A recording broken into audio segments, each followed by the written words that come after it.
அட்டகாசமான சுவையில் ஒரு சிம்பிளான வெங்காய சட்னி எப்படி செய்கிறதுன்னு பார்க்கலாம். இட்லி, தோசை, சப்பாத்தின்னு எல்லாத்துக்குமே ரொம்பவே நல்லாயிருக்குங்க. செய்கிறதும் ரொம்பவே சுலபம், டேஸ்ட்டு சூப்பராக இருக்கும். எக்ஸ்ட்ராவாக இட்லி தோசை சாப்பிடுவாங்க, அந்தளவுக்கு ரொம்பவே நல்லாயிருக்கும். மிஸ் பண்ணாமல் இந்த சட்னி ரெசிபியை இன்றைக்கே ட்ரை பண்ணி பார்த்துருங்க. நம்ம சேனலை ஃபர்ஸ்ட் டைம் பார்க்குறவங்க அம்மாடி கிச்சனுக்கு சப்ஸ்கிரைப் பண்ணி வச்சுக்கோங்க. அந்த வீடியோ சேவ் பண்ணி வச்சுட்டு ட்ரை பண்ணி பாருங்கள் எப்படி செய்யுதுன்னு பார்க்கலாம். கடாயில் 2 டீஸ்பூன் அளவுக்கு எண்ணெய் சேர்த்துக்கோங்க. எண்ணெய் காய்ச்சதும் 3 பல்லு பூண்டு சேர்த்துக்கலாம். அடுத்து 3 காஷ்மீரி ரெட் சில்லி சேர்த்துருக்கேங்க. இது காரம் கொஞ்சம் கம்மியாக இருந்தாலும் கலர் ரொம்ப சட்னிக்கு சூப்பராக காட்டும். இது கூடவே காரமான 2 வரமிளகாவை சேர்த்துக்கிறேன். அடுத்து 3 பெரிய சைஸ் வெங்காயத்தை இது போல் கட் பண்ணிவிட்டு சேர்த்துக்கோங்க. இப்போ மிதமான தேயிலை வச்சுட்டு நல்லா வதக்கி விட்டுக்கோங்க. வெங்காயம் நல்லா நிறம் மாறி கண்ணாடி பதத்துக்கு வரணும். அந்தளவுக்கு நல்லா வதங்கி வந்தால் தான் சட்னியோட டேஸ்ட் ரொம்பவே நல்லாயிருக்குங்க. சீக்கிரமாக வதங்கி வர்றதுக்காக உப்பு சேர்த்துக்கோங்க. நான் 1/2 ஸ்பூன் அளவுக்கு சேர்த்துருக்கேன்.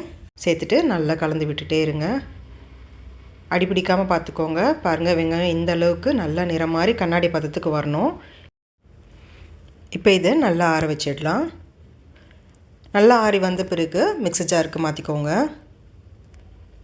மாற்றிட்டு இது கூட ஒரு சின்ன நெல்லிக்காய் சைஸ்க்கு புளி சேர்த்துக்கோங்க. இப்போ தண்ணி எதுவும் சேர்க்காமல் நல்லா மையாக அரைச்சி எடுத்துக்கோங்க. தேவைப்பட்டுச்சுன்னா கொஞ்சமாக தண்ணி சேர்த்து கூட நீங்கள் அரைச்சி எடுத்துக்கலாம். பாருங்கள், இந்தளவுக்கு நல்லா ஸ்மூத் பேஸ்ட்டாக அரைச்சி எடுத்துக்கோங்க. இப்போ இது ஒரு பவுலுக்கு மாற்றிக்கோங்க.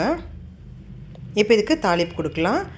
2 ஸ்பூன் எண்ணெய் சேர்த்துக்கோங்க. எண்ணெய் காய்ஞ்சதும் 1/2 ஸ்பூன் அளவுக்கு கடுகு பொரிஞ்சதும் 1/2 ஸ்பூன் சீரகம், அடுத்து 1/2 ஸ்பூன் உளுத்தம்பருப்பு, கொஞ்சமாக கருவேப்பிலையை சேர்த்துட்டு நல்லா கலந்து விட்டுக்கோங்க. உளுத்தம்பருப்பு லேசாக நிறம் மாறி வந்த பிறகு இதை சட்னியில் சேர்த்துக்கோங்க. அவ்வளோதாங்க, சூப்பராக இருக்கும். கண்டிப்பாக அதை ட்ரை பண்ணி பாருங்கள். வெங்காய சட்னி ரொம்ப டிஃப்ரெண்ட் ஸ்டைலில் நிறைய பேர் செய்வீங்க. இது ஒரு டிஃப்ரெண்ட்டாக இருக்கும். கண்டிப்பாக ட்ரை பண்ணி பாருங்கள். உங்களுக்கு பிடிக்கும்னு நினைக்கிறேன். இந்த வீடியோ பிடிச்சிருந்துச்சுன்னா லைக் பண்ணிவிட்டு உங்கள் ஃப்ரெண்ட்ஸ் அண்ட் ஃபேமிலி கூட நிறைய ஷேர் பண்ணிக்கோங்க. Thank you friends.